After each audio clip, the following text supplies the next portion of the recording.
Hey everybody, it's Anna and welcome back to my booktube channel. This is one of the 3 videos that I am kind of doing to bookend out the year before I prepare to go on a break from this channel because I will be having a baby. So if you're new here, welcome. There's a lot going on. There's a lot of backlog of videos if you're like, wait, I want to watch more of her stuff. But I want to go ahead and get into the purpose of today's video, which is to do the reading shifts tag. I was tagged by Pat from Book Chat with Pat, so thank you very much for that. And the original tag was created by Hannah. Her channel is Hannah's Books. So Hannah says, join me for an original tag about the ways our reading changes over time for the reading shifts tag. So the first question is, how has your reading developed over your lifetime? Do the kind of books that bring you the most pleasure now differ from the books you loved most earlier in your life? If you've seen big changes in your reading since you've matured, what might explain your changing interests? I think the main way my reading taste has shifted over time is that I went from being a kid that really read mostly stuff like historical fiction and fantasy to an adult that read a lot more broadly. I think the biggest change was the shift towards reading nonfiction that happened when I was in high school. There's a high school exam in the US that a lot of students take called the PSAT, and they will give you feedback on, based on the answers that you gave of things that you can do to strengthen your academics. The test said you could probably stand to read more nonfiction. That will make your reading scores better, and I took that as a personal challenge, and now I really love reading nonfiction. So if anything, I think my taste has just become a lot broader over time. The next big shift was, I think, also incorporating reading the romance genre into my usual rotation, which I joined a romance book club in, I believe it was about 2019 that I joined, and actually really opened up a new appreciation for a genre that I had neglected before that. Sorry about that alarm, just, trying to get stuff done and needing reminders. Number 2, do you find yourself choosing different kinds of books at different periods of the year? For example, do the seasons affect what you read for pleasure? Similarly, might you read very different kinds of books while on vacation? The seasons definitely influence the things that I read. There are certain books I like to read more at different times of year. So the Bear and the Nightingale trilogy by Catherine Arden is a frequent winter reread for me. Hamlet is usually a fall-winter reread for me.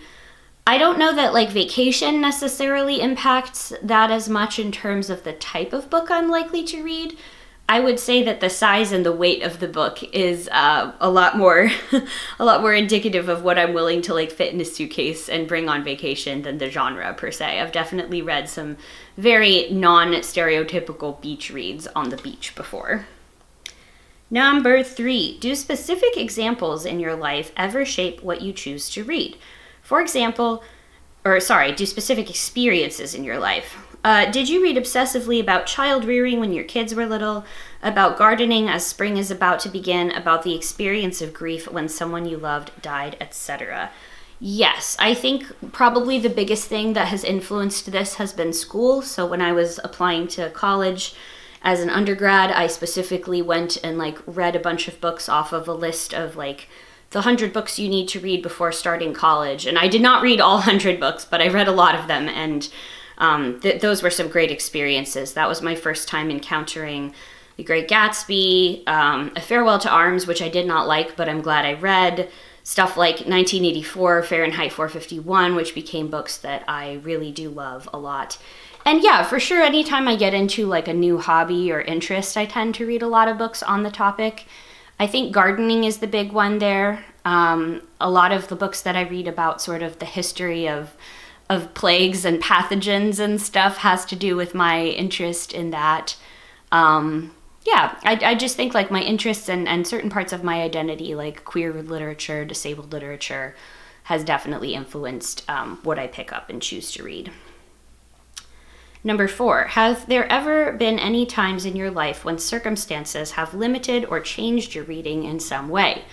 Perhaps caretaking responsibilities or a big move that made it hard to find as much time to read as you'd like, or personal illness that made it harder to concentrate, or maybe just long-term travel that might have limited your book choices. How do you deal with those circumstances? Well, yes, that's definitely happened to me for nearly every reason that Hannah lists in the original question. I have done 2 major cross-country moves, a lot of moves when I was just in my like early 20s. Graduate school really put a damper on my ability and inclination to read for pleasure. It was just so hard to pick up books for fun when I was completely exhausted from reading hundreds of pages every day for my coursework and my research. Definitely also just times of like grief, ill health, mental illness. It's just when that much of your life is in upheaval, it's like really hard to stick with something that requires concentration and focus. And for me, really tough to stick with like empathizing with the emotions of fictional characters. I have a hard time with that when I'm actually like going through it in my personal life. And the only sort of advice that I have for that is just to try to be gentle with yourself and be flexible and try not to panic that you're having a hard time with reading. It'll be easy again. It'll be fun again. It'll come back. It's just, we all go through these seasons of our lives and sometimes you're just not in the mood. Number 5, BookTube is full of discussions of reading slumps when dedicated readers seem to lose interest for a while in books. Sometimes they just can't find a book that appeals to them. Have you ever experienced a slump? If so, how did you handle it? If not, do you have any advice to give people who are experiencing slumps? It kind of ties back to what I had just talked about, like a lot of times in my life, the reading slump has really come from non-reading related circumstances beyond my control. And you just have to be gentle with yourself and flexible. Don't try to force yourself to read if you're really not feeling it. It'll come back. It'll be fun again. You'll find the joy in it again. Sometimes I've had a reading slump where it seems like every book that I pick up just isn't working for me. Like I think it'll be interesting and it's not, or I think it'll be well written and it's not, so I DNF it. Usually if I have like a string of those things in a row, I either try to mix it up by changing the genre that I've been looking to reading or by rereading old favorites. Rereading old favorites is also something that like I can sometimes do when I'm in more of those like stressful periods of life because I already know what the story. It's familiar and comforting to revisit characters that I really like. That's when I find myself rereading a lot of my favorite books from like childhood and young adulthood, particularly things like the Tamora Pierce novels. Those are always favorite rereads for me. Booktubers also talk about book hangovers, when readers are so moved by a book that they find it difficult to move on to a new book. Have you ever felt this way? I definitely have.